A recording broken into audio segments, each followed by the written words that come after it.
So good afternoon, ladies and gentlemen, and welcome to this virtual conversation under the auspices of the Atomium Institute and AI4People. For those of you who are newcomers to AI4People, I was pleased to be a founder member. We like to say that in Europe, we were the people who invented the ethical framework that the Commission and others have since been developing. So AI4People is a long-running conversation. But today we move to a new phase. This is our first conversation on certification as a source of trust. And I'm very pleased to have with us today to introduce the conversation, Professor Raja Chatila, Professor Emeritus at the Sorbonne, Dr. Aisha Nazir, AI Ethics Research Manager at Fujitsu Research in Europe, and Dr. Sarah Spiekermann-Hoff, the chair of the Institute for Information Systems and Society at the Economics and Business University in Vienna.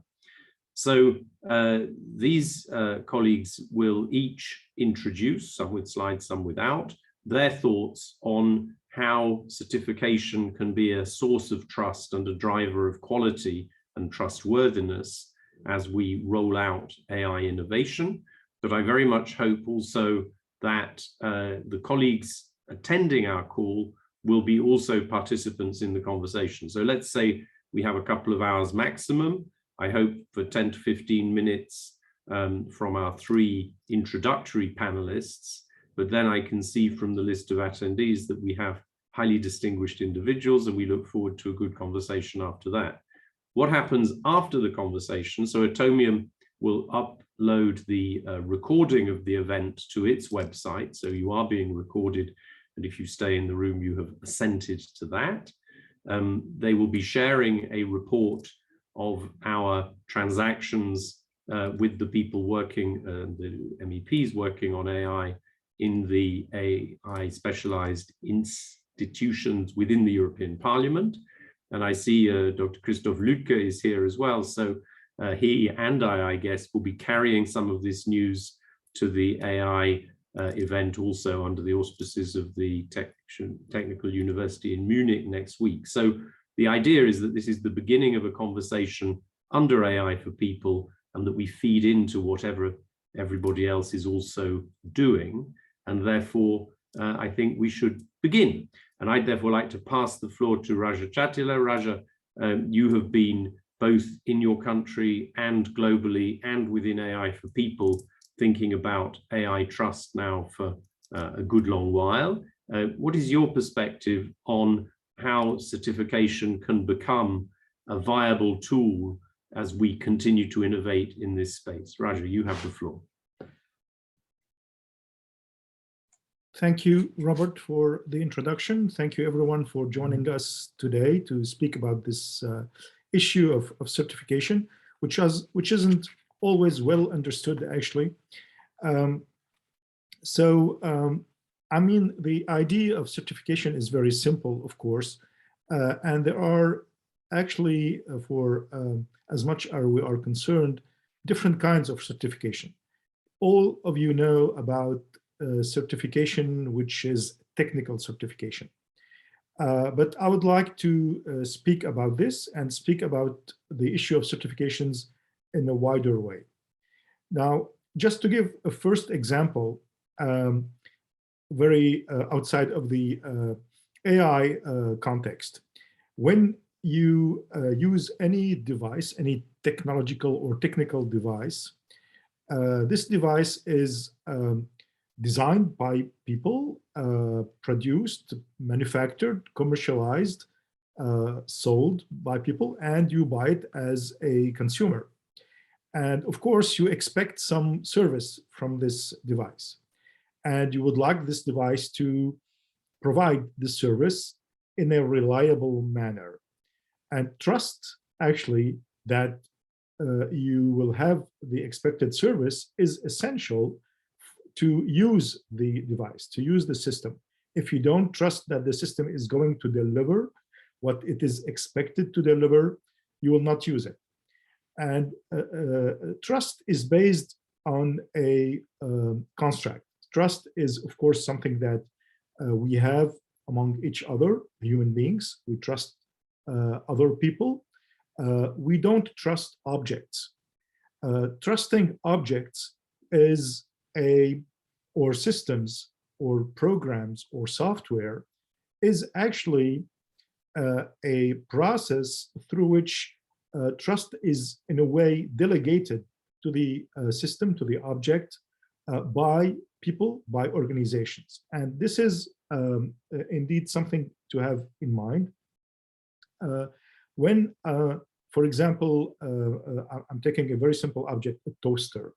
I buy a toaster, and in the morning, I would like my bread to be heated by this toaster according to my taste. And of course, I have some button. I will select what I want to do. Now, what I don't want to do is that to get this toaster malfunction. For example, if I push on the button, I get some electrical discharge. Well, this is not acceptable. Or if I push on the button, systematically my toast is burnt. This is not acceptable. Of course, it's not the same level. If I get an electrical discharge, it's very dangerous. Whereas if the bread is not perfectly toasted, that would be more or less acceptable. So you have levels of risks, even with simple objects. But where do I trust that I will not get electrical shock, and I will get my toast according to what I like? I look to the brand of the toaster. And then if I see a given brand, maybe I trust it. So I trust the brand, I don't trust the object. Why do I trust this brand? Because it has a history of reliability. Why does this brand has a history of reliability? Because it has put in place a mechanism to make sure that their products are of good quality. Who testifies that their product is of good quality? Well, of course, you might have just consumers, and maybe there is a general agreement on the quality of the of this manufacturer, but there is something else. There could be, and this is essential as long as we get into more and more technical systems, that there is a process which is a process that ensures that the system is reliable, and that is testified by an authority that I trust. And this process is certification. There is an authority, a third party or whatever, who can test the system, who can validate the system, who can ensure that the system is working according to specifications and needs and all the safety requirements. And this authority puts a stamp on the system. It's called, for example, CE. And when I go to my to the shop and want to select a system, I would rather look which one has a CE marking, because I trust this CE marking, which means I trust the European process for testifying that the system is safe and reliable. This is what we do when we actually buy and use a technical system. And AI systems are no exception to this process. So let me show you some slides just to give a little bit more details about this aspect, because it's something that is going to be more and more important. And actually, it's already inscribed in the AI Act, which is under discussion. I cannot share my screen, so maybe the host can enable sharing, please. Yes, thank you. So now I expect you see my screen. So this, first I would like to thank Lucilla Cioli from the Print Commission. I'm using slides she has presented. As you know, the regulation that has been put forward by the European Commission identifies risk as a criterion to classify AI systems. So you have systems with an acceptable risk. These are prohibited, high risk, and AI with specific transparency obligations, which have lower risk, and then AI systems which have minimal or no risk. So in this approach, in this risk-based approach, the classification of the systems are related to the intended purpose of the AI system, but this purpose is in line with an existing product safety legislation, so that there is no over legislation. If there is a legislation about, for example, systems which are already existing, say medical devices, and if the AI system is intended to be used as a component, a safety component of such product, which are subject to third-party ex-ante conformity assessment, then this means that if you add an AI-based system, the conformity assessment within the medical device framework and legislation has to continue to be applicable. But there are also some standalone systems, and these systems are more related to, for example, put some threats on fundamental rights.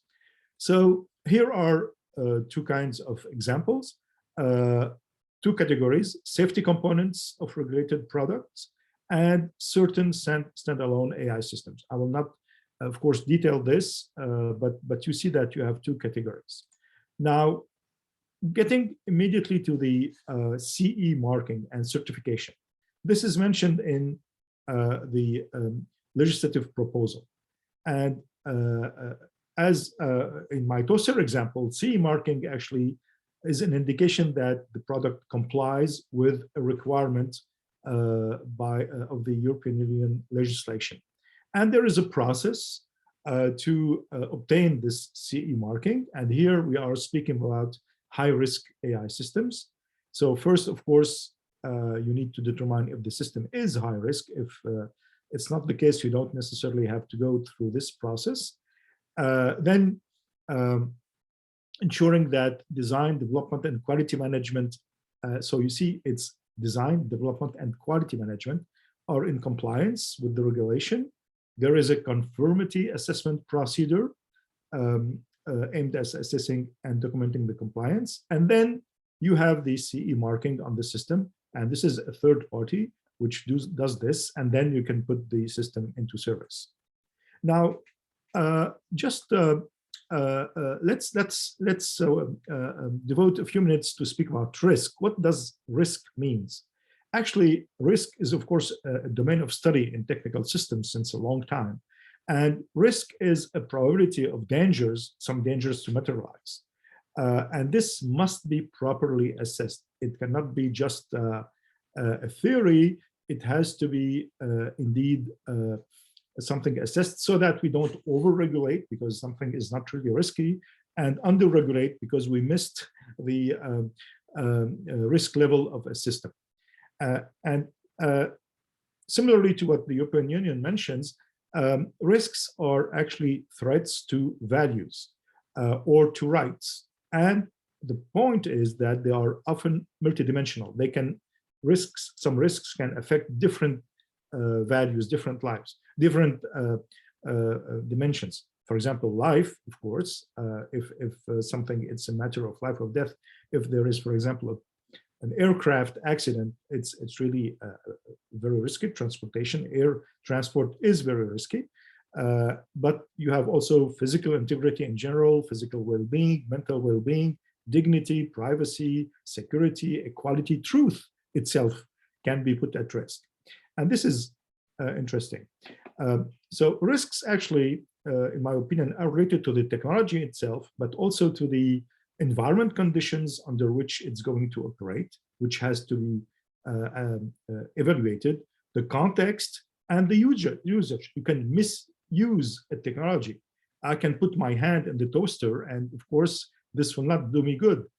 This is a misuse, and therefore there's also responsibility of the user.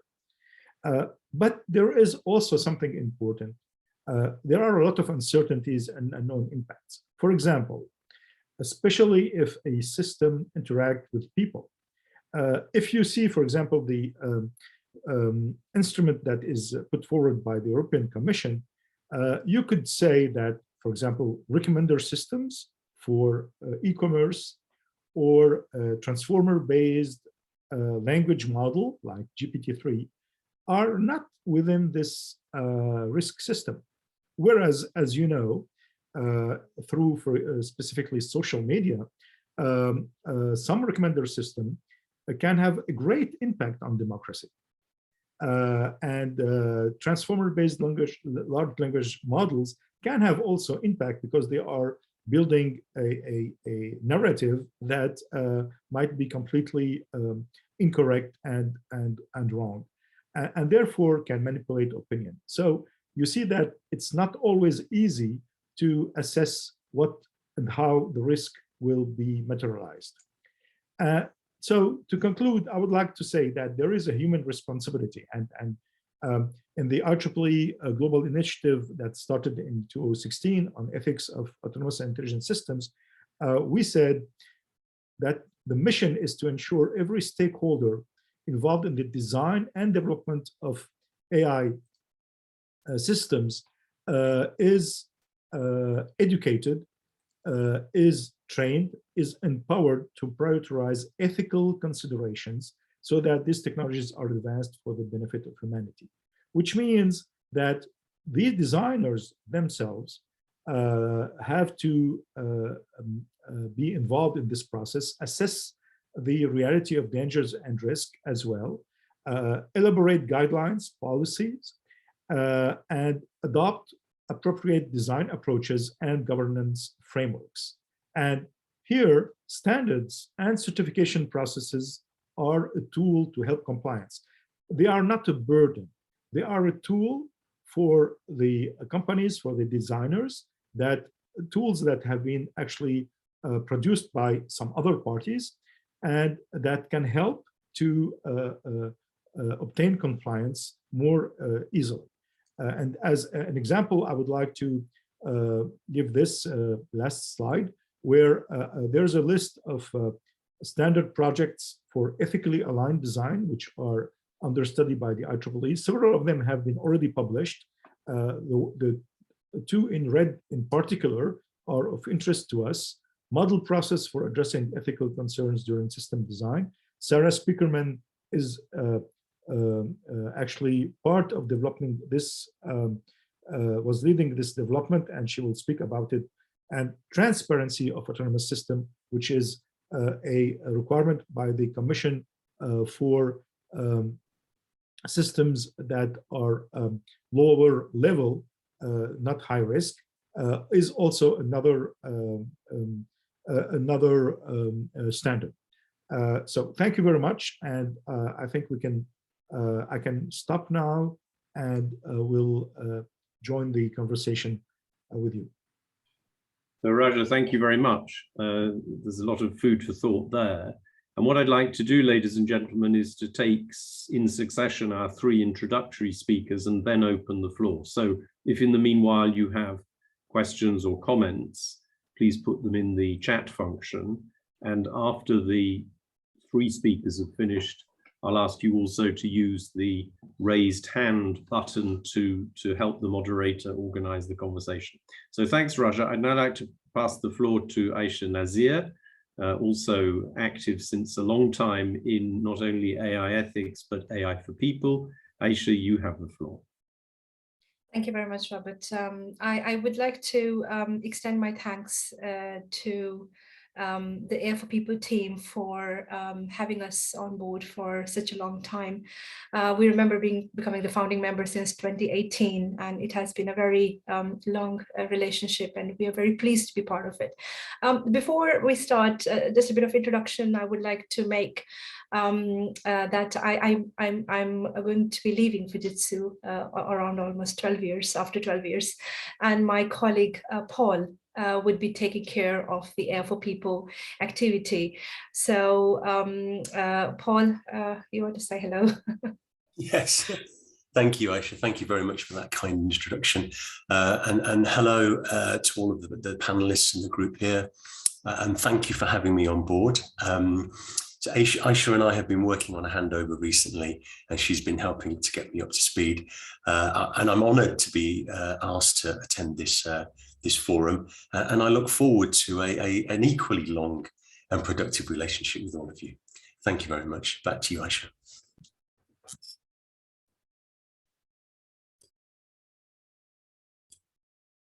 Aisha, you're on mute. Apologies. Oh, thank you. So just carrying on what Roger just mentioned around the new developments around the certification, the UK government has recently published a standard for algorithmic transparency. It's the CDDO, the Cabinet Office's Centre for Digital and Data Office has published this standard that makes UK as the world's first country to have a national standard on the algorithmic transparency. So we can see there are some prospects being implemented by different, not only just at the organizational level, but also at the government level, as well as we can see how the EU AI Act has been shaped, putting more restrictions and having more scrutiny to the high risk applications, because the risk-based approach is quite interesting. It may not scrutinize all sort of applications, but when we talk about high to low to medium risk applications, some may classify themselves as medium risk, but when we go into the details as from the accountability perspective or from the traceability perspective, they may be high risk. So this is something that we need to consider. Also, when it comes to certification, we have had these standards like the ISO, IEC, and also IEEE P7000 suite, which is one of the most developed one that Roger mentioned, that can enable a more trustworthy approach towards the certification, and then the offering or the solution can be trusted. Depends on not just the solution is trusted, but also the trusted provider. And that's where Fujitsu human-centric AI plays a key role, because Fujitsu believes in having a social as well as a technical approach, a combination of both to address the issue of trustworthy AI or trusted AI. We look at how the different social aspects and how the different diverse aspects from the cultural point of view, from the country point of view, from the regional point of view can be considered, and how can we be more inclusive? How can we be more diverse in terms of addressing various groups of ethnicity or various groups that are spread across, and then establish some sort of a standard which may not be a silver bullet to address all the problems, but it may enable a more robust approach to certification of artificial intelligence. And in doing so, we talk about the regulation, we talk about the code of conduct, we talk about the standardization, and henceforth.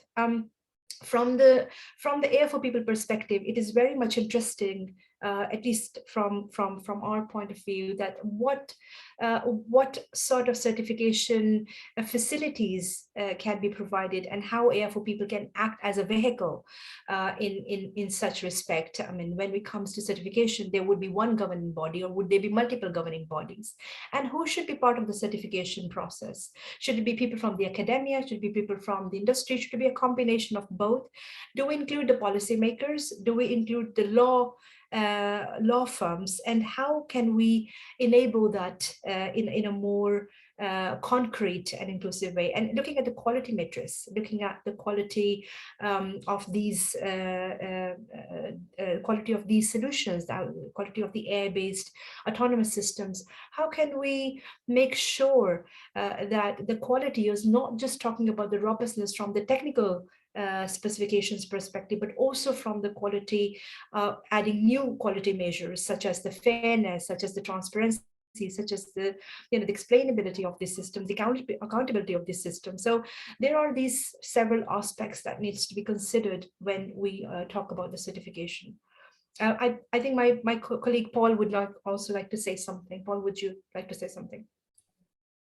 Yes, thank you, Aisha. Just building upon some of the comments you made there, I'd be interested to understand, if appropriate, whether this forum thinks we should build upon the IEEE standards on ethics certification program for autonomous and intelligent systems, ECPICE.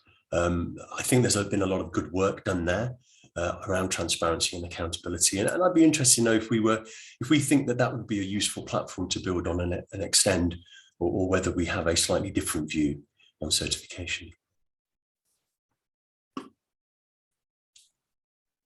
Yeah, I believe your point has been noted, and perhaps Raja or someone could take this for now or later. It's up to you. Let's take it later after you've finished, and Sarah Spiekerman has also had a... Yeah, I mean, I'm just going to conclude my discussion by looking at the various certification practices around the globe. We need to still come up with the best practice approach, and we still need to come up with the global mark of compliance, or something that can be globally applicable, considering various standards, UNESCO recommendations, for example, or the OECD recommendations, for example. I think this is a point, food for thought. Thank you very much.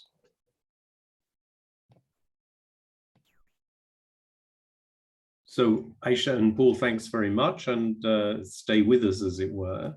I think you raised two questions at the end there. Firstly, will the IEEE standard provide the right framework for European Union-based or European continental-based compliance? And secondly, as you say, Aisha, if we're all trying to innovate in the certification space as part of creating trustable AI, what will we wait to do mutual recognition, or can we start with mutual recognition by default? It's a very interesting question. As a trade negotiator, mutual recognition was really hard, and it took decades, and it never really opened markets. So let's put those two questions alongside Raja's comments for debate with the audience. And let me welcome Sarah Spiekerman. I introduced you, Sarah, before you joined us because you couldn't join right at the top of the hour. So Sarah is the chair of the Institute for Information Systems and Society at the Vienna University of Economics and Business. And Raja has already, Sarah, no pressure, said that you have all the answers because you're working in some of these eminent fields internationally. So over to you. Yes, I prepared a couple of slides for today, and I hope that they are meeting the expectations of the audience. We are all aware, and perhaps this is a background also of our meeting today here in this group, that the EU is planning, it has a draft AI regulation out there that people are commenting on. And when you look at this AI regulation, you see that a lot of emphasis is being put on so-called high-risk AI technologies, that the regulatory bodies expect that they are certified before they're actually put into the market. But if you look at the list of technologies covered here, it's quite a lot. And the regulator also says that we can expect that more applications and domains might be added as time goes on, and we see that unexpectedly technologies are high risk where we might not have expected that. We also see in the law that now, before we might have only talked about privacy and security and safety, and then in recent years, transparency and absence from bias and fairness came along as discussion points of value principles important. But in the draft AI regulation, you see that this number of values is actually expanding and expanding. So there is reference being made, not surprisingly, to the EU Charter, which contains values like dignity, for instance, that the regulator would want to see respected. Also, the values that were mentioned by the high-level expert group, like human agency, technical robustness, diversity, well-being, are values, obviously, that seem to be very important for the system design.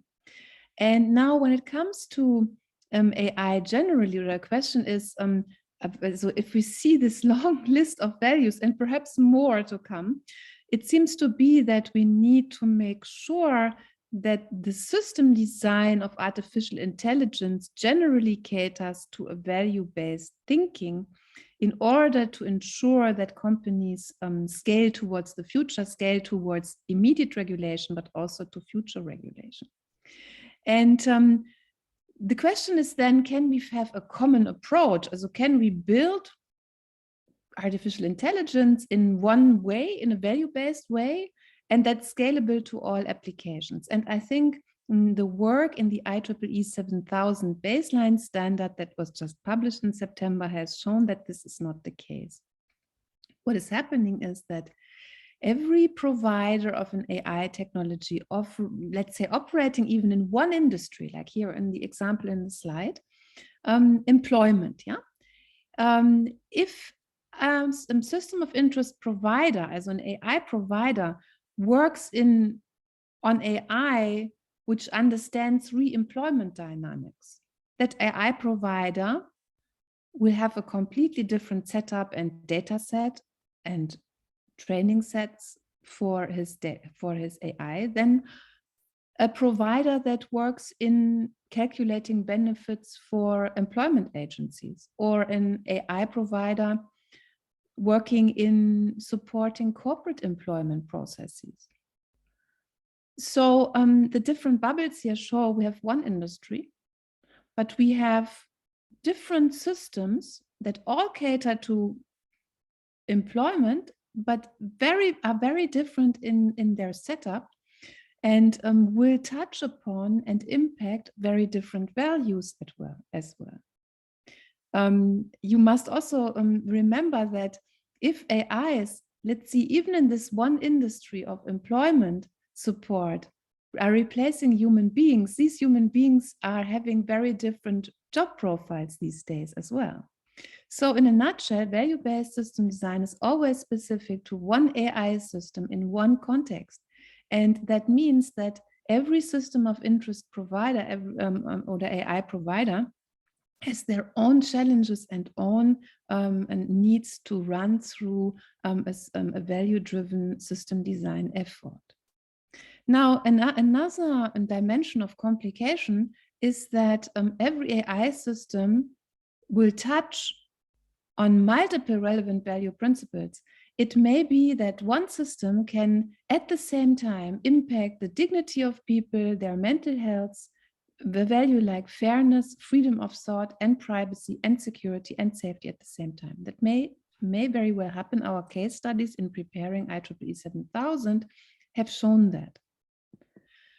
Now, high-risk AI systems should, for this reason, every time that somebody wants to put a system out there, like they should run through a traceable risk assessment documented in a value register showing what an organization identified as controls to mitigate value threats. Now, this seems a little complicated here on the slide. The terminology actually comes from the IEEE 7000 standard that I have been sharing, and it says it is basically showing a chain that we believe every AI provider needs to run through for his context of deployment. The organization has to look at what of the many value principles are relevant for his or her system, then derive the context and deployment specific ethical value requirements, and then look at how these could be threatened, and controlled for. This terminology, to threaten and to control for value threats, is actually a risk terminology that is also demanded by the regulator. So give you an example here, also just what I mean. What did the AI provider plan to do to protect the value threat of its user? This is what a certification authority, and also in case there will be legal trials, will ask for. I give you a very timely example. Hold on, I'm trying to manipulate my screen here better. So for example here, this is a very current case. What did Facebook do to protect teenagers from mental health degradation? As certification bodies who are saying a system that you put out there is a good system, just do it, it's fine, we tested it, will need to be able to, will be asking this kind of question. What did the AI provider plan to do to protect the value threats of its users? And not only planning, but also how did the fully trained system that is now up for commercialization and waiting for approval, how does it react? Also, were the system requirements, the mitigation and controls derived from values actually put into the system, put well into the system, and are effective? And only then, in my opinion, certification can be granted. So certification, only if those two things are fulfilled, that a company proves its good intentions, shows that it's thought about relevant values, and especially those in the law, and then effectively put them in the system. At least also for the early releases. Later on, I think a system will also need to be monitored and tested, and certification needs to be done again and again over time with certain cycles to see whether the system lives up to the value expectations and to regulatory demands. Now, an important discussion I witnessed yesterday in the Germany's Computer Society was that when you train an AI, you train it for, it must meet certain thresholds or criteria. When is a system fair? Yeah. When is an AI used in a criminal justice context fair? And fair against whom? Against blacks, white, homosexuals, or other minorities?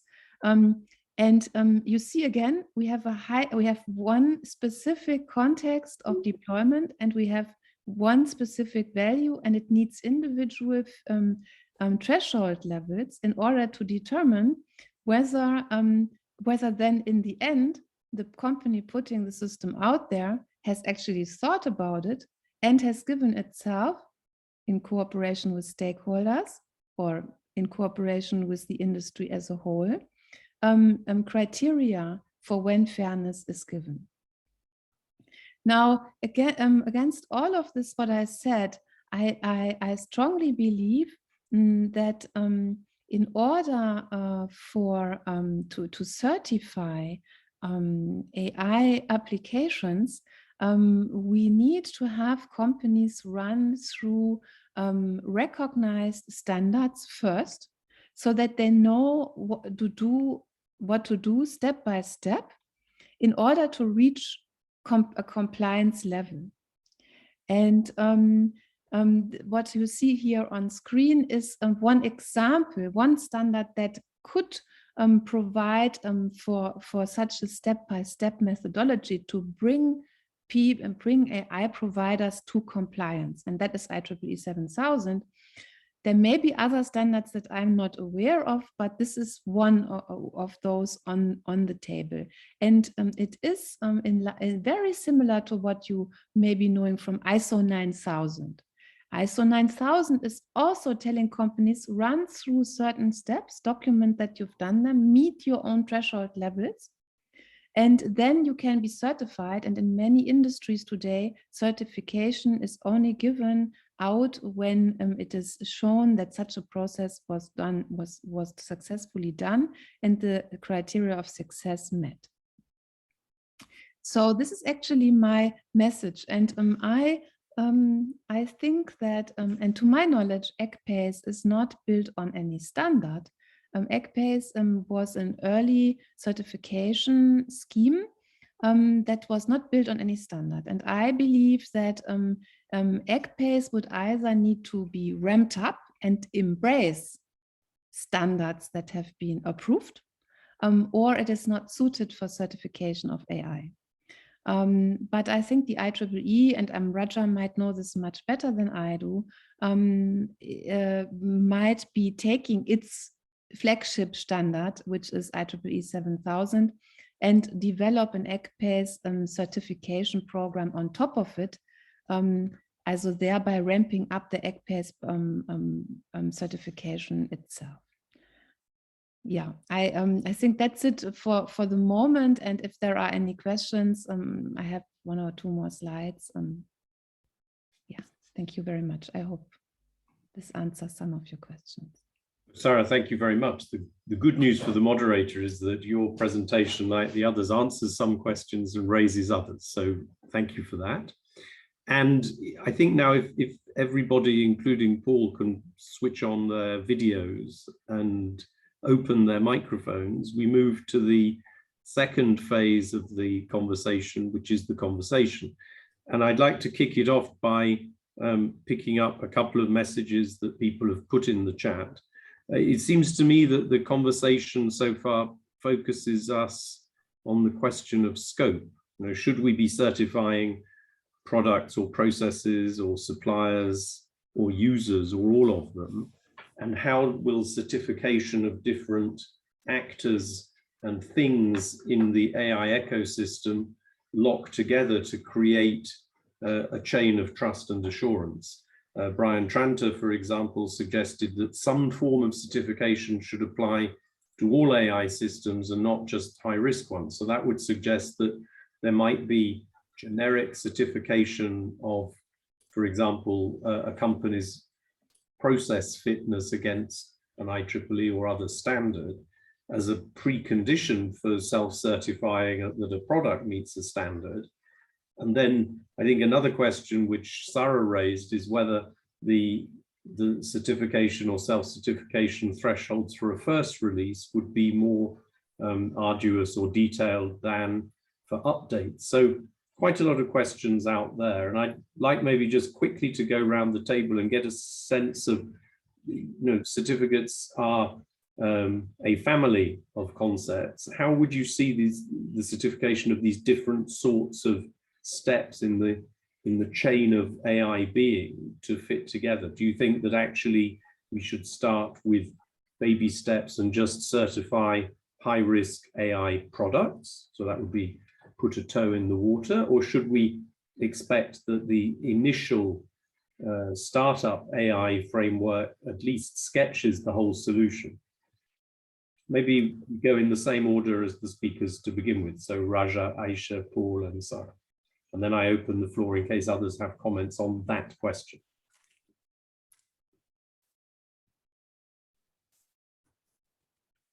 Raja, you're muted. Right, classical issue. Thank you. So yes, maybe to address this issue, it's important to get back to this question of trust. Of course, the more risky is the application domain, the more trust you need in the system. That sounds very, very intuitive, but the point is that because of the specific properties of AI to be deployed in many, many kinds of applications, sometimes you don't expect some applications to present risk, or it's very difficult from the onset to imagine concretely, not just actually by theoretically, to imagine what risk this can actually imply and how to measure it and how to mitigate it. In my talk, I gave the example of social media.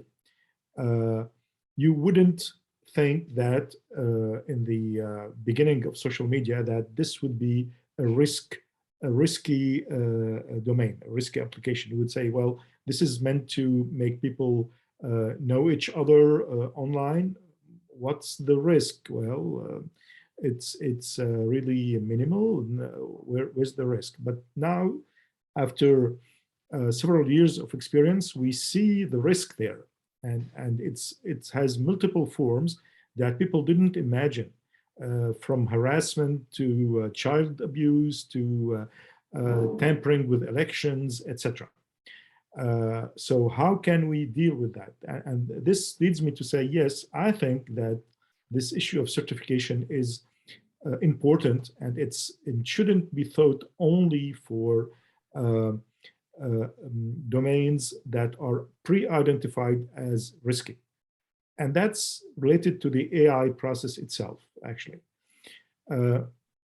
which leads to ask questions which are more related to ethics criteria, transparency, accountability, bias, privacy, for example, and all the values that Sarah mentioned that can be impacted. The more we have a well thought process to assess the impact on those values, the better we can use AI in a trustworthy manner. So that's my first answer to this point.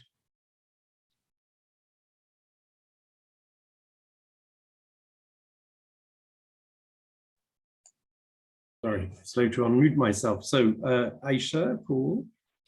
My 1 cent on this would be quite in line to what Roger mentioned. So having a certification only for high-risk applications doesn't solve the problem. If we look at the regulation of AI, it does not say regulation of high-risk AI, it's regulation of AI. Because AI is a very intricate piece of technology, or pieces of technology, which are quite complex when it comes to the implementation of the algorithms, the implementation of the machine learning pipelines, because if they use very complex structures like the CNNs, the RNNs, the convolutional neural networks, then we don't know what layer of the CNN will make what decision at what point, which can be misused, or that could be misled to have decisional outcomes that may not be classified as high risk. But that piece of algorithm, if applied into a different context or a different setting, may prove to be harmful. So regulation of AI is to regulate the AI as a whole, and AI encapsulated by the definition of AI that was published by the European Commission a few years ago, and we have several definitions, but regulation of AI as a general. Now, I would like us to look at the AI4People's approach. So the AI4People's approach is, to start with, we had the recommendations and the guidelines, general recommendations, general guidelines, and then we stepped further into a more specific, industry-specific guidelines, which were 7 frameworks for global AI and all that. But even within those 7 specific frameworks, there are categorizations of very general guidelines and recommendations, and then very specific or industry-specific guidelines. So we could have certification in a very similar fashion, where we can have certification across the very basic of AI, where the general principles of accountability, the principle of fairness, the transparency, the human oversight can be met, which are very high level or overarching principles. And also, then we can look at more specific category-based or risk-based applications. So I would suggest to have more general, and then we can be more specific. Mm-hmm. Thank you. Okay, thank you very much. So what I'm hearing is that in addition to all the previous ideas of complexity, you have issues about risk evolving over time. And in a way, the Brian Tranter question is based on this point which you've made, Aisha, that once you've set an AI running in the real world, what you thought it would do in the lab might not be all that it does. So you Exactly. need compliance over time.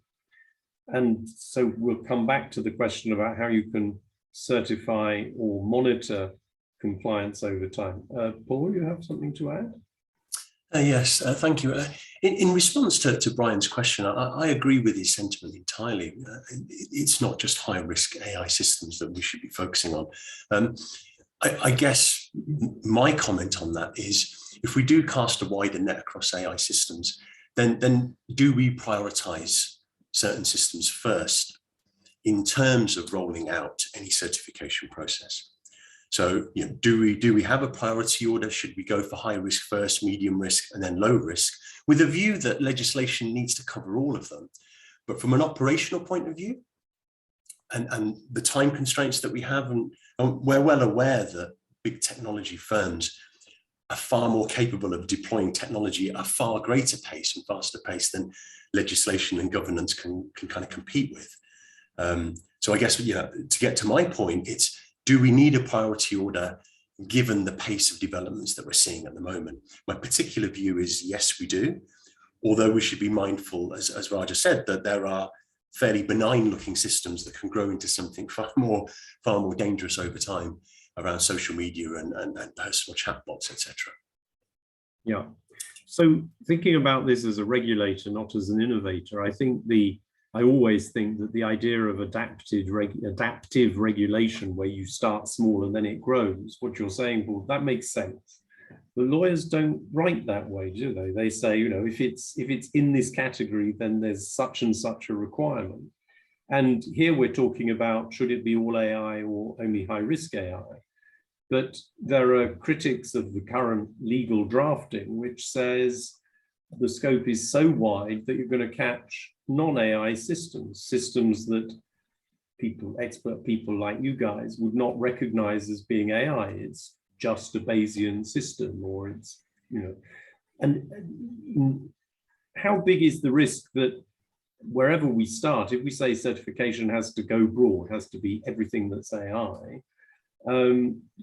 we sort of gum up the works, we block innovation? How do we enable the introduction of such a system, which is coming, in a way that is tractable for innovators like yourself?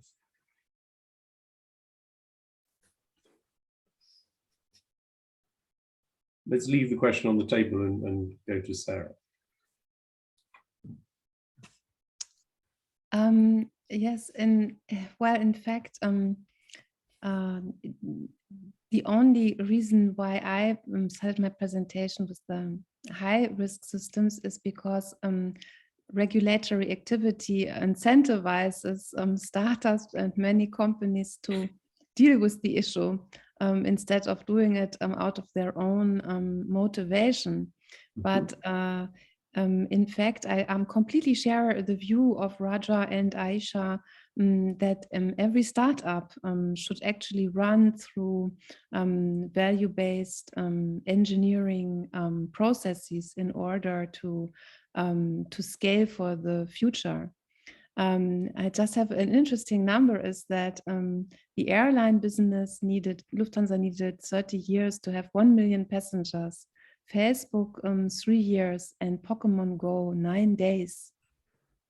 And so even a small application can become extremely powerful within such a short time frame that now the Vienna Agency for Economics that are funding startups in Vienna have turned to me and said, we want to have all our startups who get funding run through value-based engineering with IEEE 7000. And it's easy to do. It's not complex to have young companies run through this process, and then they can get certified. And if they scale, they have anticipated a lot of the value threats that are out there. So I'm on your side, and I'm covering a little bit Mr. Madlin's second question, which is that yes, it does not inhibit innovation at all. It does the contrast. It gives our case studies show that thinking in terms of values in a positive sense, how can I create value for this society through technology beyond efficiency and these small values, is wonderful. It supports innovation, and it prohibits those value threats that we are all talking about. Yeah, no, I very much buy that sort of positive technology stance. And I also think that there's evidence from previous generations of tech regulation that if innovative startups know what to do, they design it in, and then they do what society expects at zero marginal innovation, frictional cost. Yeah. So I like that, the idea that it's not even for market entry, but for capital acquisition, that you'd be saying, I've basically done some first baby steps in trustworthy design of my processes and my company.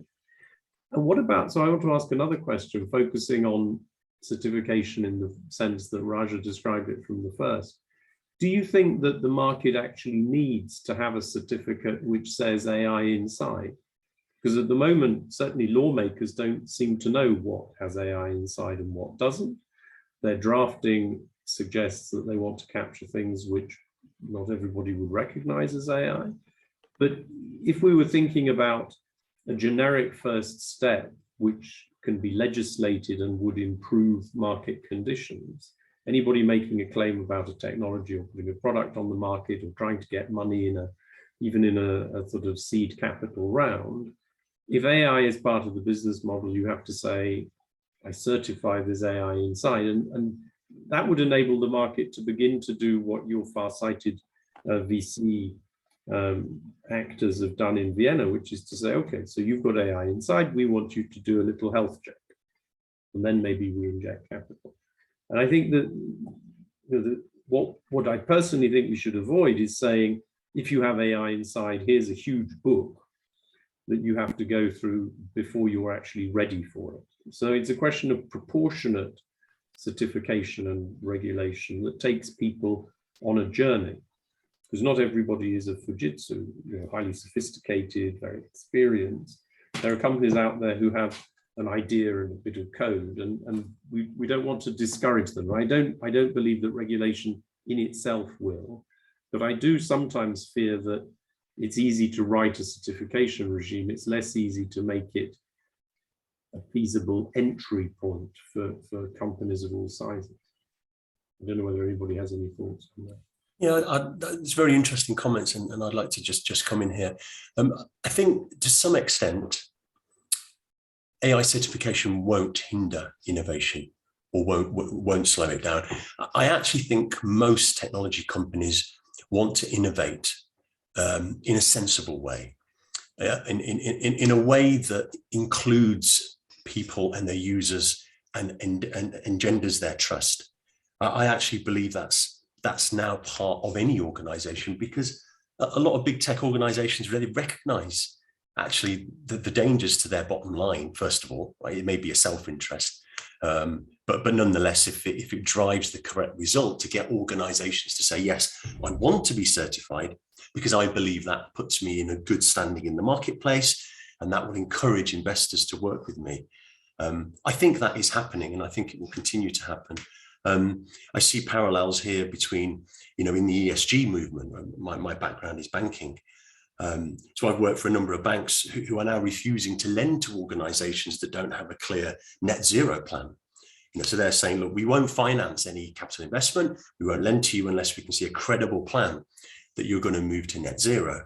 And I think there's a parallel here as well, in terms of investors and VCs maybe looking at innovative companies and saying, actually, we won't fund you unless you're doing the right thing. And doing the right thing here involves building trusted systems.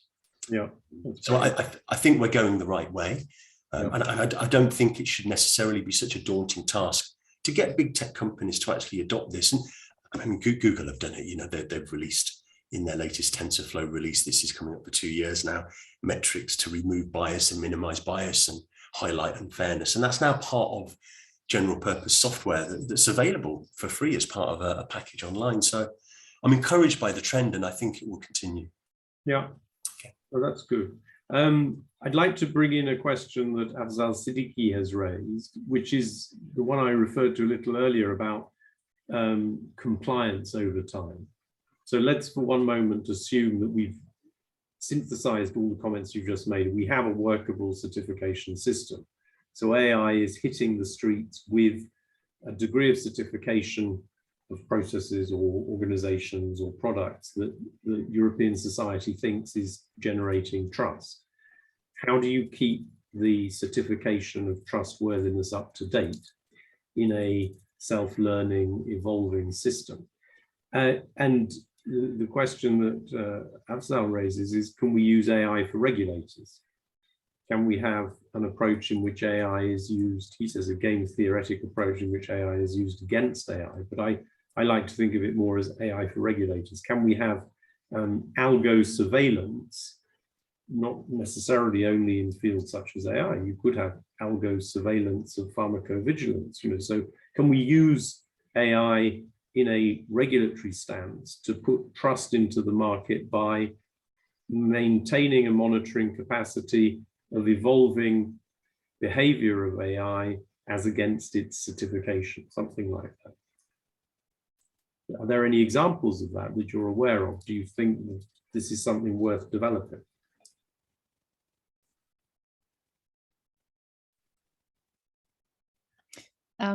If I may, so I'm not such a big believer in this kind of general AI that would be able to tackle a relatively complex problem space. And it tackles, that also leads a little bit into what you raised earlier when you said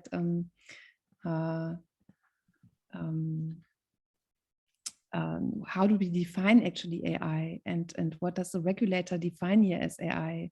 What we see is a general trend towards replacing the word complex information processing system with AI. So we start to our society, obviously, and our industries seem to embrace an understanding of AI as a replacement for that other term. And so what we're talking about is actually, are we regulating complex information systems that use big data as a learning source and have various components of, let's say, autonomy, self-learning components, but also other components of decision-making. And as soon as that is met, we're talking about an AI system. I think increasingly, again, the impression that this is the trend, and if the legislator scales towards that future of understanding a certain word, then we are talking about a general regulation for complex information system. Yeah. Okay. That's your definition to begin with is very interesting, because at the beginning, when you just said complex information processing system, I was thinking, the human beings are better regulated as well. But I understand your additional sort of thresholds, which is using big data with some autonomy, with self-learning, and element of decision making. So in a way, what I hear you saying is that the definition of AI should, although it appears to be controversial in the European Parliament debates, is not the big issue. Am I right? You're saying you don't mind if the scope is broad, as long as the rules are sound? Yeah, I think there is a debate about it, because of course some industries would like to be not covered by the regulation. But in the end, the legal trials and problems we have all around the world are on the table.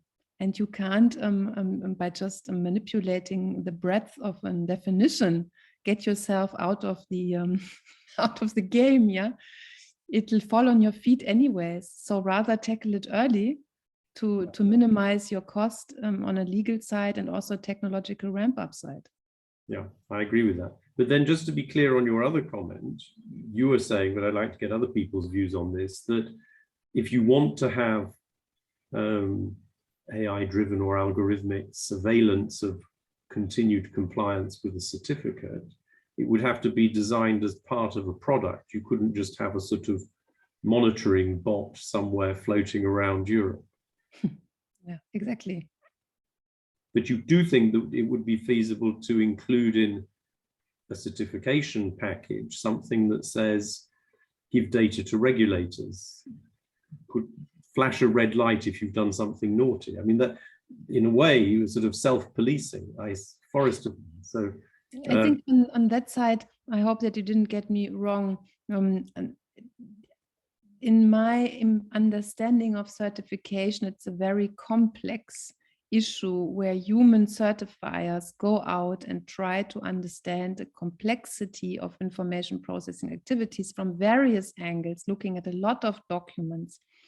And this is an integration, an intellectual integration effort of such high complexity that I don't think it can be replaced by the kind of general AI I understood you pointing at.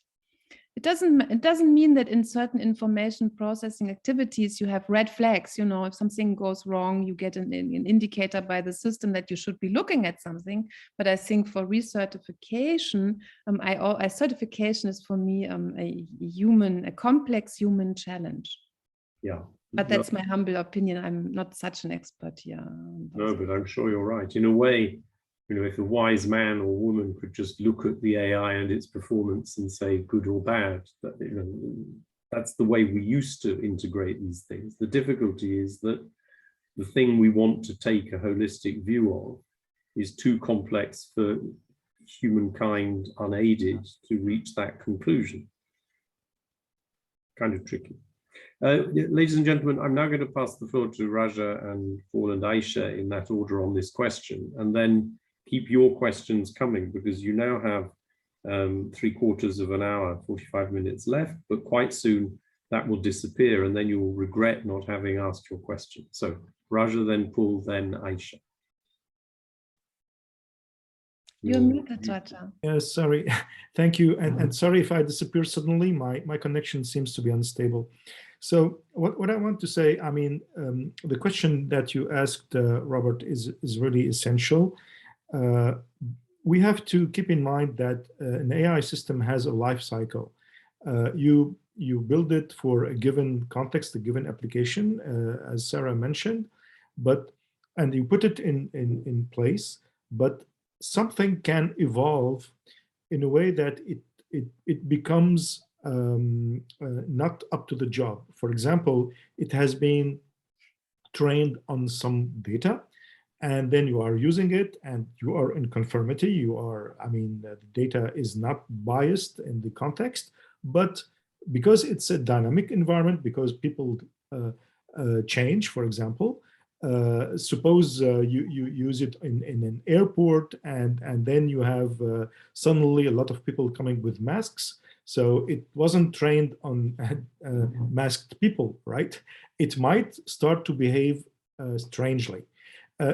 For me, it's really very similar to maintenance of systems. If it starts to behave strangely, it means something is wrong, and it should go to maintenance in a way and be recertified. And this just put us give us the focus on human oversight. We shouldn't put an AI system at work just like that. There should be always some human oversight to verify that everything is performing correctly according to what has been actually indeed designed and certified. So, and on the other hand, this means also that the certification processes should be agile. We should be able to, something happened, it's not correctly operating. We should go in a mechanism, and this indeed happens in other technical systems where in some conditions of applications, for example, you have to go again and verify the system. That's, I would say, put in place a kind of continual process for validation and certification as well. Yeah, thank you very much. Paul? Thank you. I guess 2 or 3 points here from my perspective. I do believe we need to cast the net as wide as possible when we talk about AI systems. So I agree entirely with Sarah that it should cover complex information systems. Many AI systems need an ecosystem of other technologies in order to function over and above just training a neural network. Things, as you mentioned, like big data and logical inference rules can also come into play. So I think to stop maybe organizations from gaming the system and trying to sidestep, we should cast the net as wide as we can. So I just wanted to make that point. I guess, secondly, going on from what Raja said, I agree entirely. I think there has been some good work done recently on looking into the way companies develop, design their AI systems. And it's one of my questions, alluded to it on the chat, is from a certification point of view, are we also looking at the way the system was designed and developed, whether the teams that built the system had sufficient diversity, et cetera, and whether metrics are produced during the development process that a company goes through, such that maybe an auditor or a regulatory body can phone up a company and say, look, we want to come in and actually do an ad hoc audit. And again, I goes to banking. I've worked in banking a long time, and banking regulators do this. They come in and they do a full audit over 2 weeks. They want to look at your practices as you're doing them now to try and preempt something getting out of hand later on. So I think that the topic, and Raja mentioned it there, of recertification, I would like to see an ability to preempt that, to try and get ahead of it and say, look, for a firm, your practices are now substandard in terms of how we would like to see you develop AI. You're not demonstrating sufficient good practice, and you need to correct almost immediately. And that almost minimizes the need for recertification. And then I think my third point is there is some work being done on this in machine learning ops, ML ops. It's a new term. Some of the bigger tech companies are dealing with it now. And that's all around making sure that the machine learning pipeline from design to delivery and deployment is done in such a way that bias is removed and the systems are fair.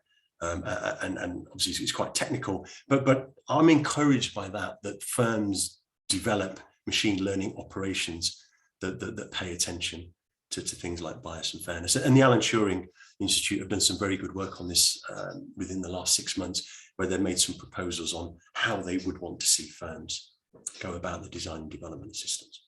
One thing you said struck me, Paul, because somebody else said it the other day, different company, of course, saying it's been suggested to us that we can achieve unbiased systems by having diverse and inclusive teams, but we're not convinced. And in a way, my instinct, therefore, with your comment on that, would be to say, surely we need a menu which will evolve of indicators of likely good process. So if you have a team that's only 35-year-old white males from the south of England, that might send warning signals to a certifier. On the other hand, if you have a completely diverse team, but they're all evil, you might just end up with very diverse, evil production systems. So we need some sort of menu. I mean, diversity is good, and it's probably essential in some aspects, but a diverse but ill-trained team wouldn't tune the bias out of a bit of AI, surely. I agree with you, and I agree with your analogy of the menu, right? I think diverse teams lend themselves better to have better solutions, right? There are potholes, right? There are edge cases, as you pointed out, where if we assume everyone's evil, we're going to get a worse system. And I agree entirely. I think it's possibly a necessary condition, but not sufficient. And it's one of the tools that we can use. Technology, to some extent, if the metrics are implemented well enough, those metrics could point out that the system's behavior is not good enough. So that might minimize the need for diversity within the team, because we have technology solutions supporting what we want as an outcome. I believe it's an area of active research, and we should continue to look at it. But your comments are noted. Yeah. And since I've heard a couple of other companies as well as yours mentioning this sort of thing, is that because there's a conversation going on, or is it even because these are issues that have come up in the IEEE certification debates, or it's part of the values-based process designs that are out there, or is it just a coincidence?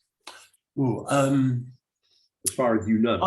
Yeah, as far as I know, I think it's a number of, I think it's all of those factors coming together, really, that's driving this conversation within technology firms themselves. It is a big ask. Technology firms, as you know, are predominantly comprised of men, right, in the main. And so, yeah, to try and achieve some of the things I've said, it's all about getting women to participate at an early stage, right from sort of high school and university onwards. So I believe we have further to go in order to make that happen. But it's absolutely brilliant that it's being talked about. When I entered IT back in the early 90s, it just wasn't even a topic of conversation. So yeah. Okay. Aisha? I would like to refer to the year 2 outcome of the AI4People. That was the paper we had from the sandboxing approach, the SMART toolkit for AI. We spoke about the top-down approach, the bottom-up approach, and the middle-out approach. And within the middle-out approach, we did consider the external and internal assessment mechanisms. So external auditability or internal auditability of the AI systems. And if it were to use another AI system to assess a particular class of AI systems, I would not reckon that as a harm. I believe it's in line to what the discussions that we've had with other panel members, and when we talk about the complexity of the AI system. How complex is the AI system that is to be audited? If it's really complex, then I think we need another complex system to, like, the diamond cuts the diamond, you know. So you need a tool that is equivalent, sophisticated and clever to audit a clever system. So it doesn't always have to be a human to audit. The human needs to be on the loop, or humans is to be in control. So we have these notions of human in the loop, human on the loop, and human in command or human in control. We can never underestimate this prime principle of human oversight and human autonomy. Of course, the human needs to be there, but the AI system serves as a toolkit, serves as a regulatory sandbox, for example, or serves as an experimental device that can facilitate the function of a human to audit or to assess another AI system. So my inclination would be to, if it's necessary, why not? Let's use it. Mm-hmm. Okay, that's very good. So I think that I see no more questions from the floor or comments.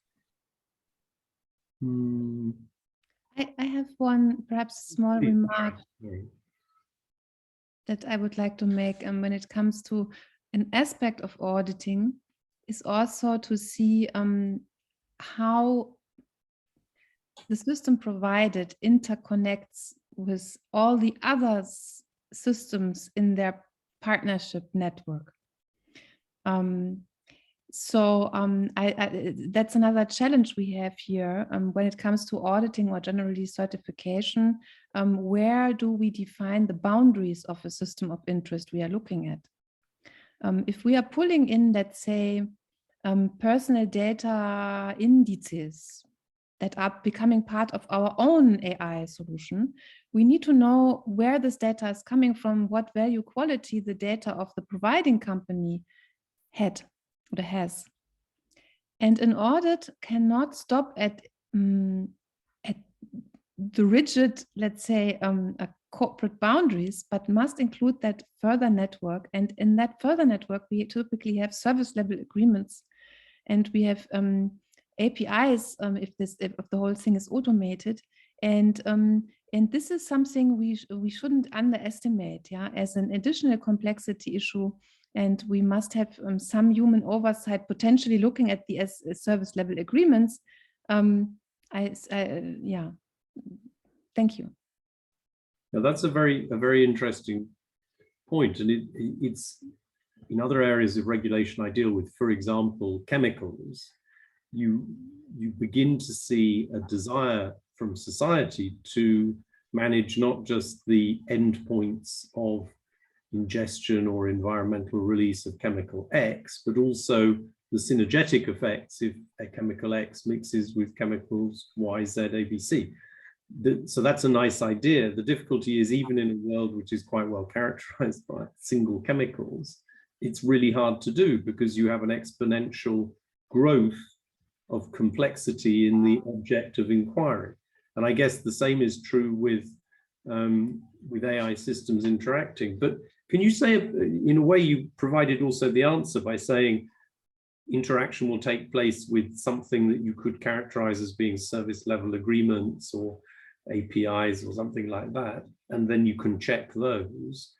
Is that actually part of what's already prescribed in the emerging certification universe, or is this, in your opinion, something which is an element missed out so far? No, it is a well-known component of let's say a well-built, well-engineered system. In the ISO 15288 standard, you have a classification of various kinds of partnerships, from a merely virtual partnership up to an acknowledged a partnership or a joint development of the interface. Yeah. And we adopted that in 7000, well aware of the fact that today we have distributed architectures. And the first step, if certification is built on top of 7000, the first step is to look as a certifier who is within your boundaries of your own system that is to be certified, and who do I include in certification and who not. And Mr. Madla, you also are acquainted with the GDPR. And there we have a distinction between the data controller and the data processor. And we already recognize that there is a controller and that there is something like a processor. And what elapsed the GDPR was that there are multiple processors, again, interconnecting with each other. And now we have this problem, that's a blind spot in the GDPR, that we were not so good at controlling that whole network out there. And so we already have in the data processing environment and in system engineering some sufficient reason to think about the issue. I think Mr. Donga also immediately reacted. I see you. Yeah. So I absolutely get the issue. I think it's one of the issues which may require more careful upstream validation before you get a certificate, but it also certainly requires more monitoring and real-time controls, I guess. Paul. Yeah, thank you. Just unmuting myself. I guess the point I wanted to make here that's of interest to me is, in the certification process, where do we draw the line in terms of organizations that have had a hand in designing and developing the system? So as Fujitsu is a kind of business to consumer company, so we're the first B, we would develop systems and give them to other corporations that then do something with them and then expose those as systems to end users. But even a technology company like ours might use software that's available on the cloud as a neural network, for example, and the particular characteristics of that neural network are ones that we haven't implemented. We may overlay it with other code. We may input training data into the machine learning or neural network model. We may train it, and then we may sell that on to another technology company that then deploys it. So in that kind of pipeline or cascade of companies and stakeholders, if the certification process is executed once the system is being deployed, who bears the brunt of various issues that are found through certification? Is it the companies, if it's bias in the training data? Is it the company that deployed the system and trained the algorithm? Do we go for them and say, you're responsible for fixing it? Or do they say, well, actually, maybe it's the people that design the underlying neural network, which is Amazon Web Services or Google or big tech, who themselves may say, well, actually, we were reliant on third-party components that sat alongside our neural network.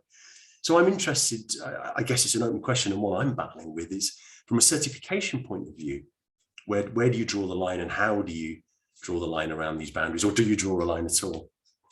Yeah, I guess the answer is going to be the interaction between a certification process and liability and the market. Raja, you have an answer for us? A thought?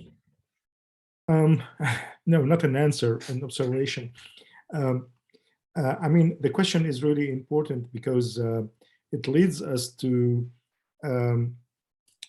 assess this certification process along the value chain. And of course, it has to be assessed along the value chain, which means both at component and integration level. I mean, of course, this is a very classical example, but you don't imagine that a company which builds airliners is going to buy some components from on the web from any vendor without being sure that the quality of what they are actually buying is in conformity with their business. So why do we just use any component that's on the web for AI-based systems? Mm-hmm. It's the same process. Of course, it will cost you more if the component you buy is certified, but at the long run, it will cost you less. And so therefore, I would say that this also advocates the fact that, as you said earlier, that we shouldn't just certify high-risk systems. It's the whole process actually, which means all the components, even those which are not deemed high risk in the beginning. Yeah. It's really an important point to have in mind, I think. Yeah. Yes.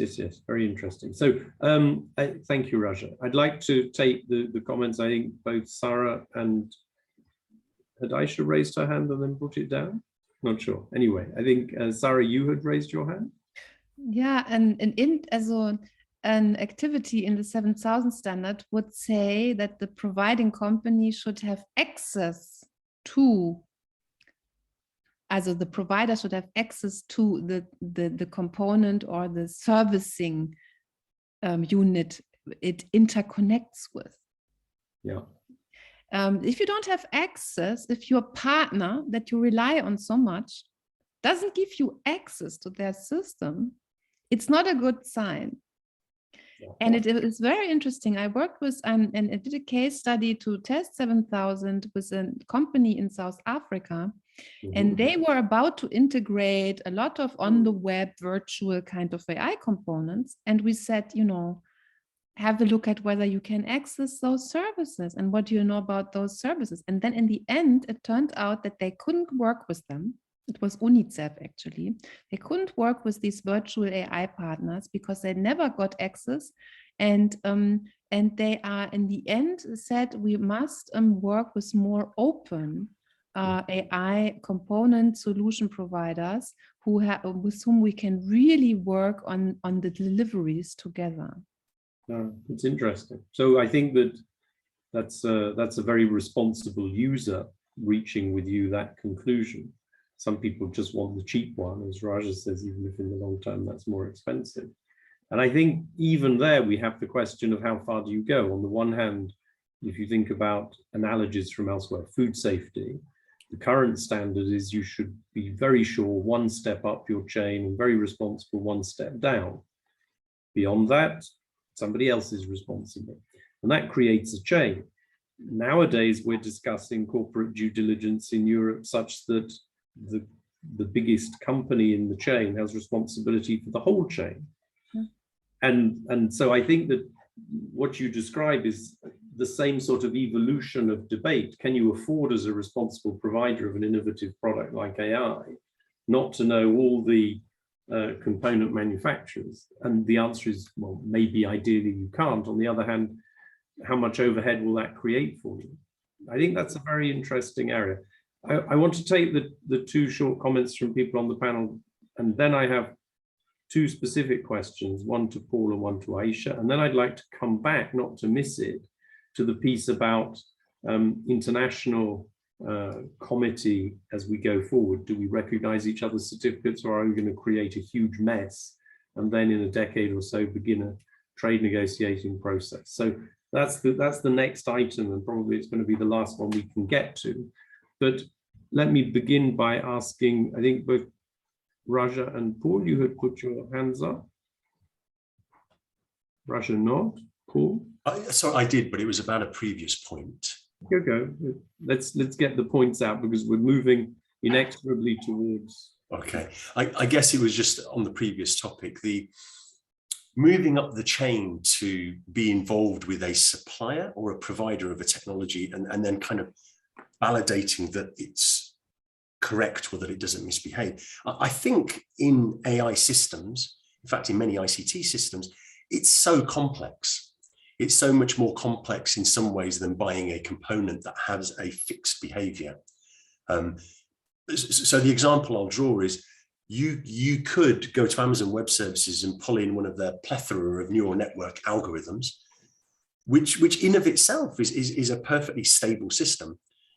But if you, as a company facing off to users, train it on data that either has bias or is incomplete or is on a data population that is not the same as the environment in which it's deployed, then it's actually the fault to some extent of that company rather than the technology company. But I don't think it's clear cut. I don't think it's a very clear cut case. The combination of the wrong data with the wrong network can lead to a bad result.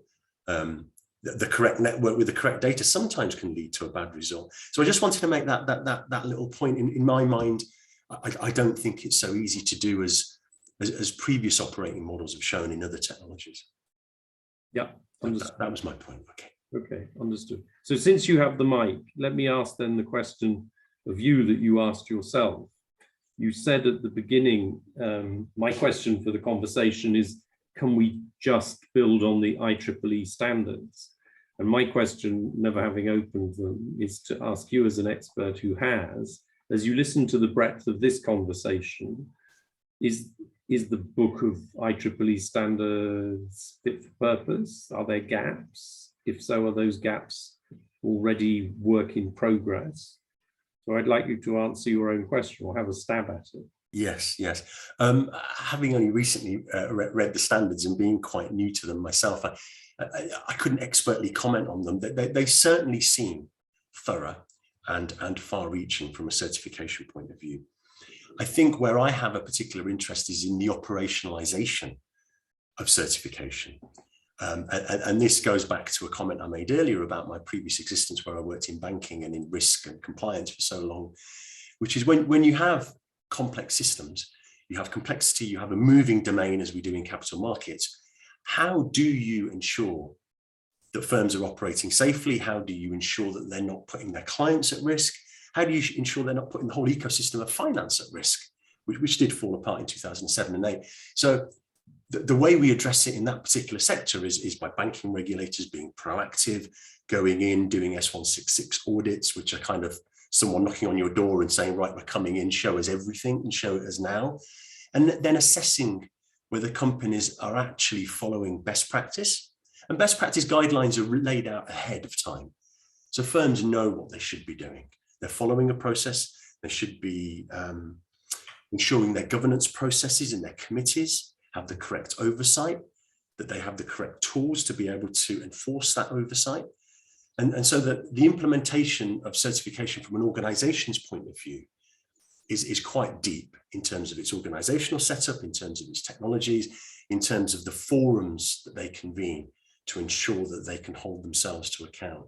And I'm particularly interested to see how that process works for an AI vendor, right? Because to me, it's kind of where the rubber hits the road.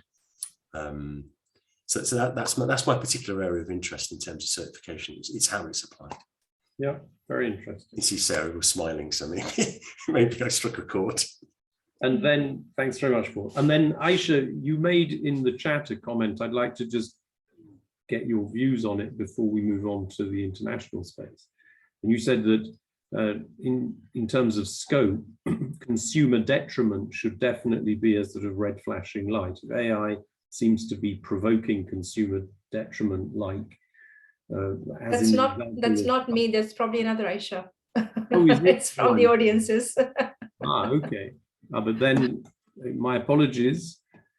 I know, I'm sorry. Yes, you were quite right. So it's Aisha Piotti from from the audience, as it were, who's saying, should consumer detriment like AI-driven price segmentation for airline tickets be a driver for standards making certification requirements?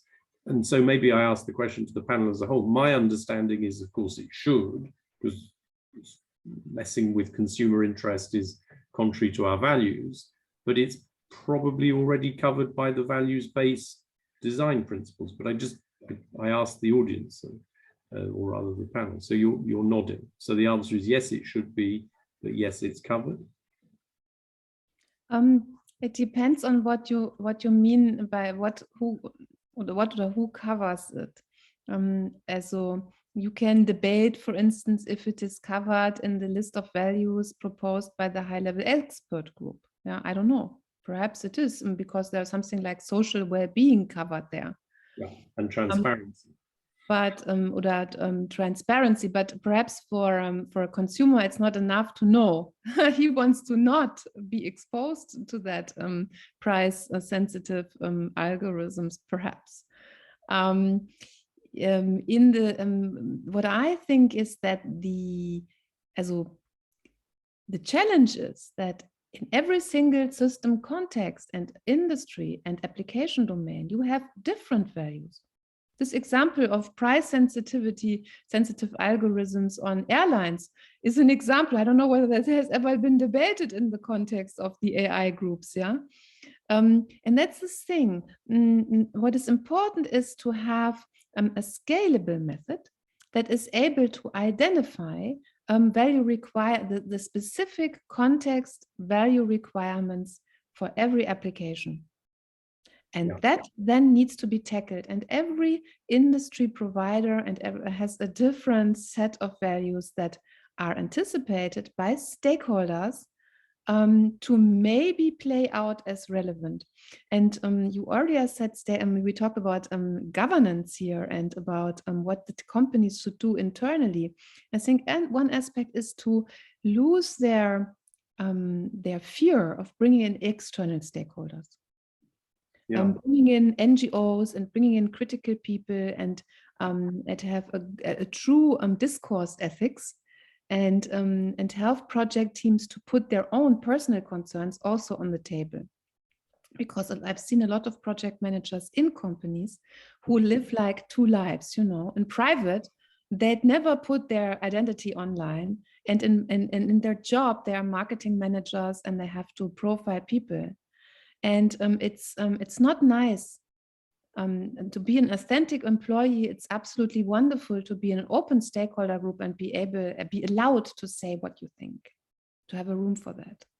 I think that's right. And in a way, that's the ideal, which certainly I would espouse, of open innovation, where not only regulators and developers, but also society and expertise from outside the industry are part of that upstream conversation. I absolutely agree.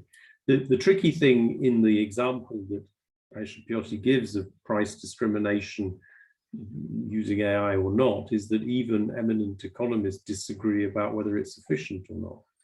There are American competition economists who say actually everybody does have an efficient price point for that ticket on that plane.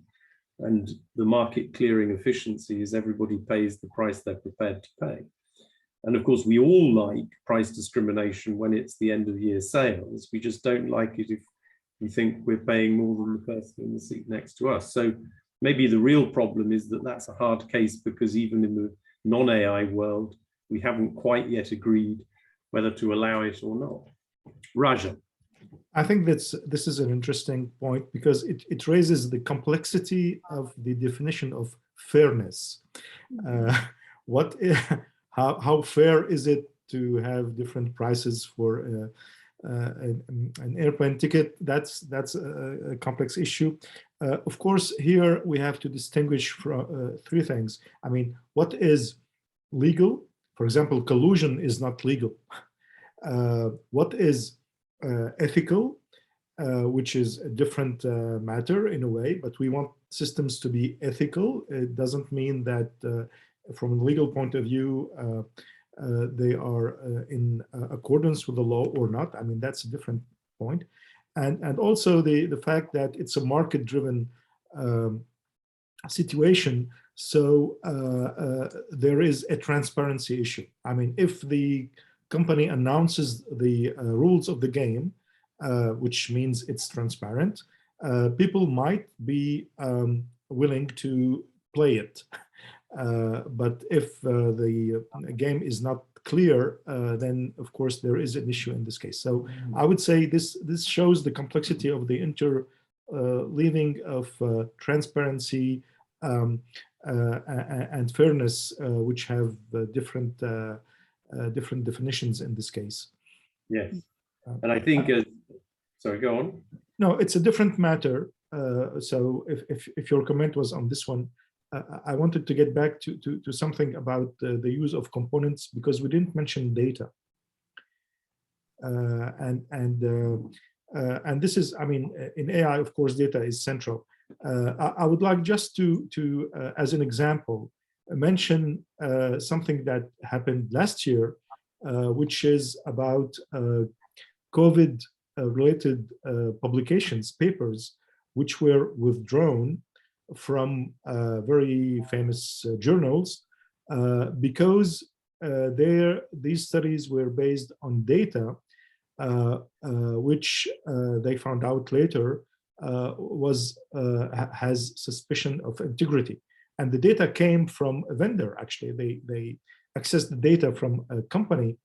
And then when people questioned the quality of the data or its integrity, it wasn't possible to get a guarantee about this data. I mean, auditing the data was problematic. And as a result, they had to withdraw a study. And of course, this has a lot of consequences, not only on the company who provided the data, but also on the authors of the paper and on the COVID studies as a whole. So again, just to insist on the fact that it is less costly to be virtuous in this chain of value than the other way around. Yeah, I think that's very fair. So now I'd like to turn in the last 10 minutes to the international question.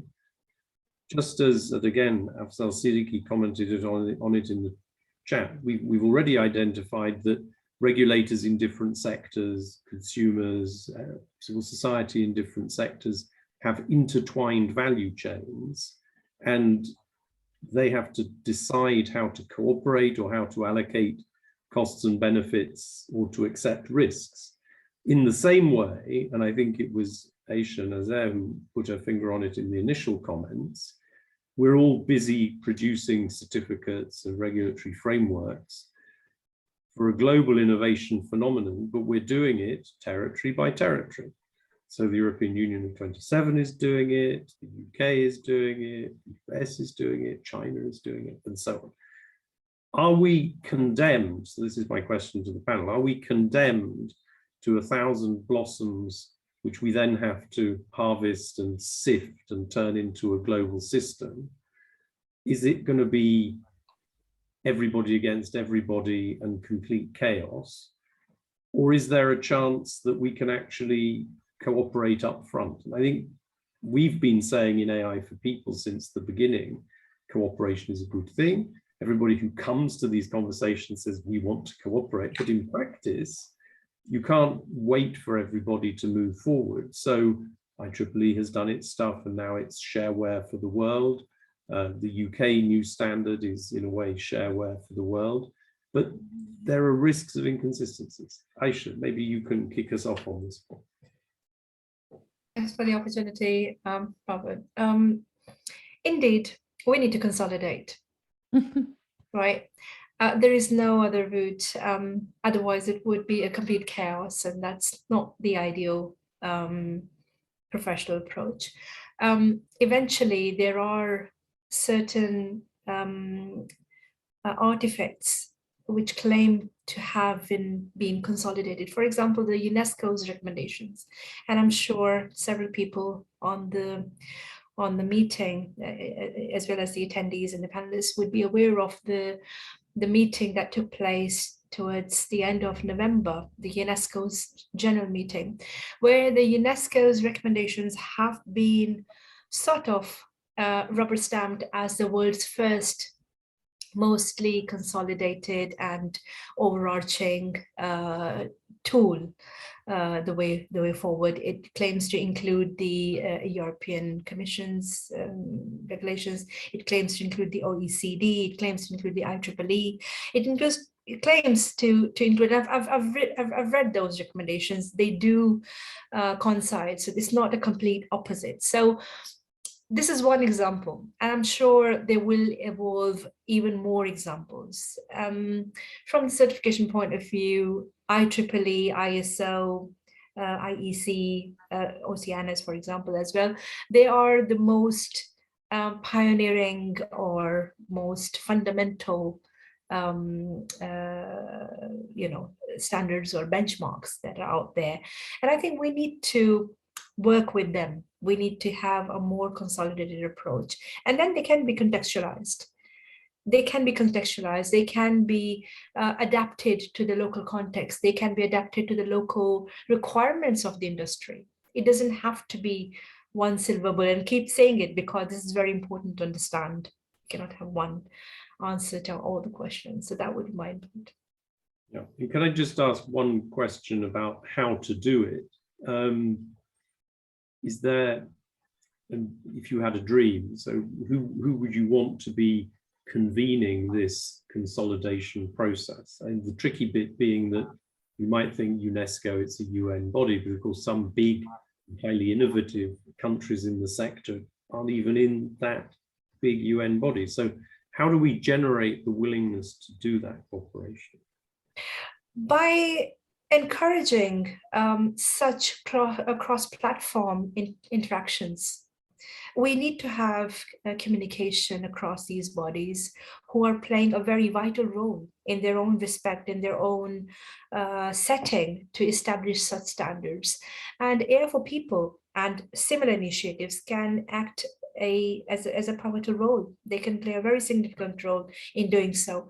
So this could be sort of a thing for a fruit for thought for the next, for the upcoming year, where AI4People can play, a commissioning sort of a role here. Yeah, that's very interesting. And Francis Gallo in the chat raises the question, why would countries not want to cooperate? Which is a very rational question, sometimes to keep technology. They won't.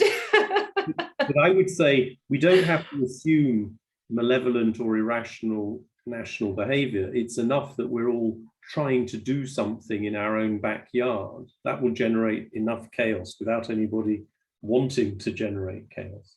Any other comments from colleagues on this international piece? Raja? Yes, I would say once more, standards are a fantastic tool for this. How do we produce a standard? Of course, Sarah can tell us about this, but you have actually multiple stakeholders who sit together for 2 or 3 years to discuss how this standard is going to be built. And these stakeholders are from different countries, different companies, different cultures, etc. And if they arrive to define a standard that anyone can use, that would be one way to put together, to make a kind of unified or approach, which is even beyond, I mean, what legal processes can impose. And of course, when you have such standards, then they might, some country might make them mandatory in the system. And that, of course, would play a role again. But I think this process, which is a bottom-up process, is really interesting to encourage. Yeah, understood. Sarah?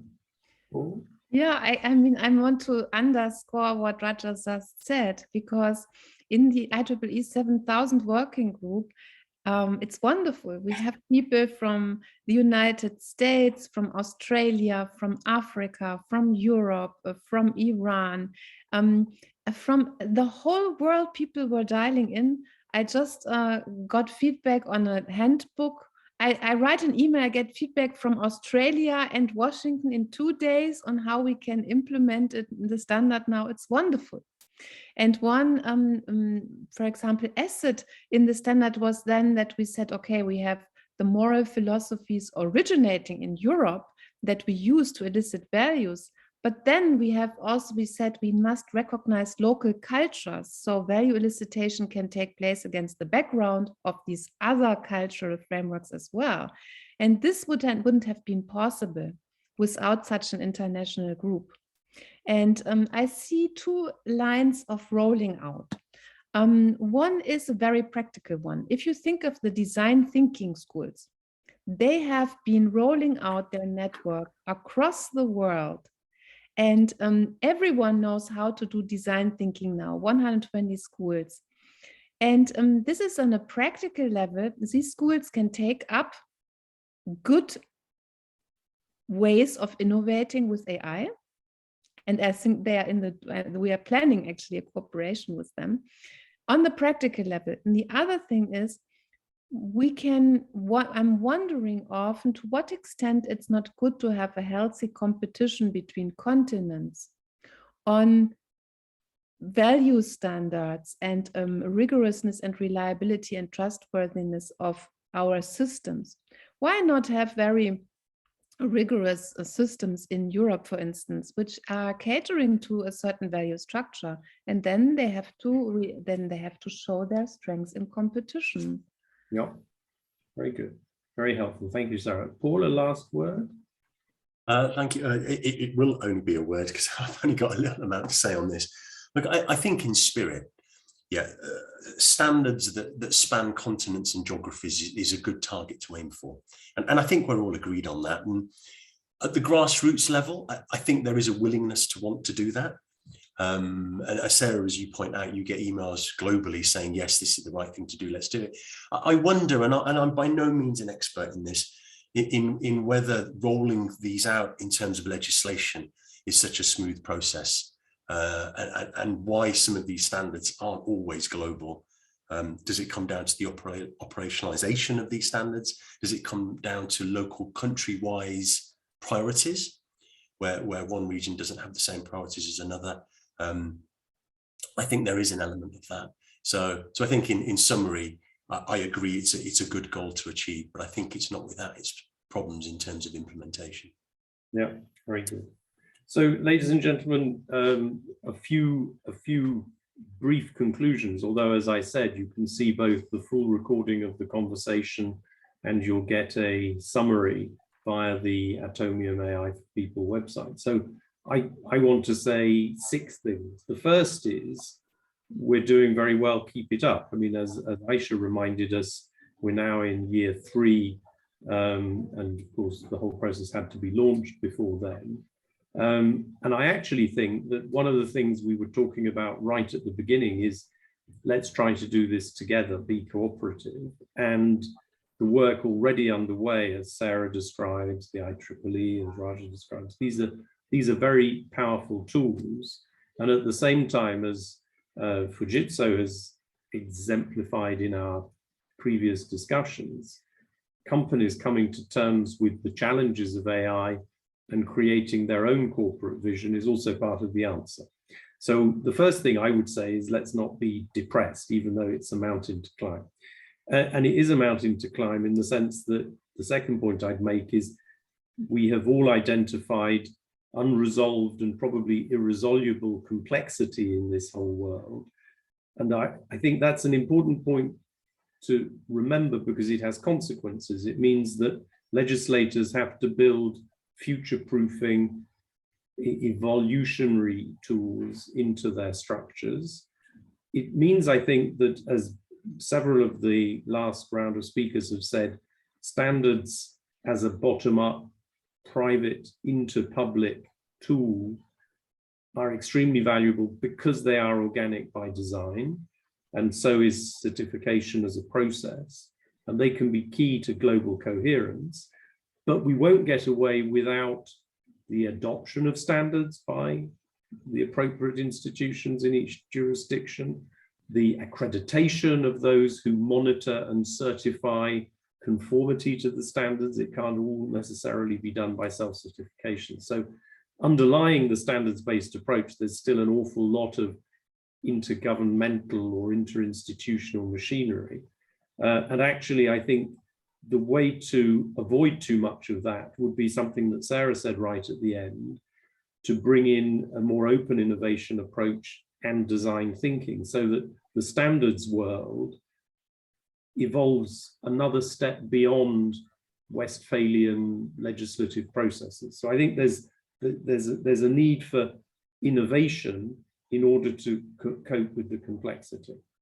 Thirdly, on scope, I think the most interesting signal, and I must confess it was something that was a surprise to me, is a vibrant consensus in favor of unlimited scope. I think it's a very interesting proposition, but it's quite surprising, and it's not what you hear if you wander in the corridors of the European Parliament or the Council of Ministers. So if there's a headline message, it's all the actors in this conversation think that it would be dangerous to narrow the scope. Now, what do we mean by that? Very many interesting things have been said, but let me try to tick off a few. I think Sarah's point about you start with the founding of a company that wants to get into AI. So if somebody wants to put capital and social skills into building a thing called AI, let's be sure that it's values-based by design from day one. I think that's extremely powerful.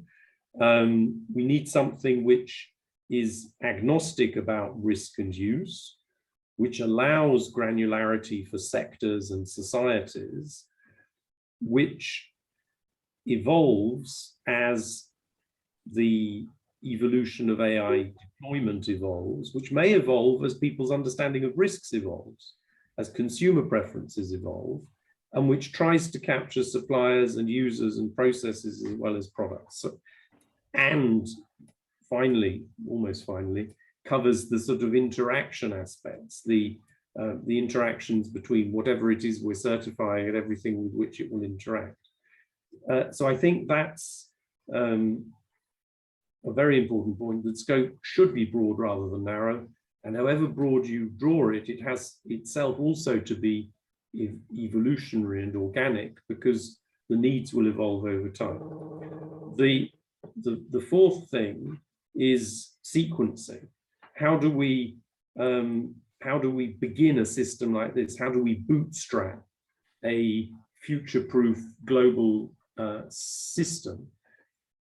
In addition to everything we've said in the first 3 points, I think it means enabling people to start very simply. So I'm a startup and I have a sort of AI good housekeeping certification. I have a product, and the first thing I need to tell you is there's AI inside it. It doesn't mean I can never get to market, but there has to be a sort of absolute duty of transparency about what's in the box. And I think some of that needs to be almost added to the way we're thinking about the AI Act in Europe and elsewhere. The fifth point is monitoring and continuing assurance that a certificate remains valid, surveillance. The needs there are proportionate to the complexity of the product. I think that was Aisha's point. This can also be a cooperative game, but ultimately you need somebody who joins the dots. People have called it an AI and data council in some jurisdictions, but you need somebody who's looking sideways across sectors and who's helping to ensure that individual sector-specific regulatory or certification activity keeps up to speed to assure that there's no gap, but also that there's no duplication. And finally, international cooperation. I think I would summarize it as Aisha did. We need to consolidate. But maybe that shouldn't primarily be done by global government institutions, although the UNESCO role, the WTO role, all of these places have a role to play. But maybe, and this is a good place at which to start, maybe AI4People can contribute to that. So those are just my conclusions, ladies and gentlemen, but I always like to conclude because it makes me listen properly during the conversation. This has been a very engaging conversation, and I thank everybody in the audience as well as our panelists. If we were here, there would be a burst of applause for the panelists. Thank you very much. I would say all four of you, because we have this great new Fujitsu double act for a moment. So I'd like to thank you all and release you for the rest of your afternoon's duties. And as I was saying, we'll try and feed some of this into other conversations that are going on, and you'll find all the details recorded for your future use on the AI for People segment of the Atomium website. So thanks very much. Have a good afternoon, and my thanks to the panelists and to our organizers. Thank you. Thank you very much. Take care. Bye-bye. Bye-bye.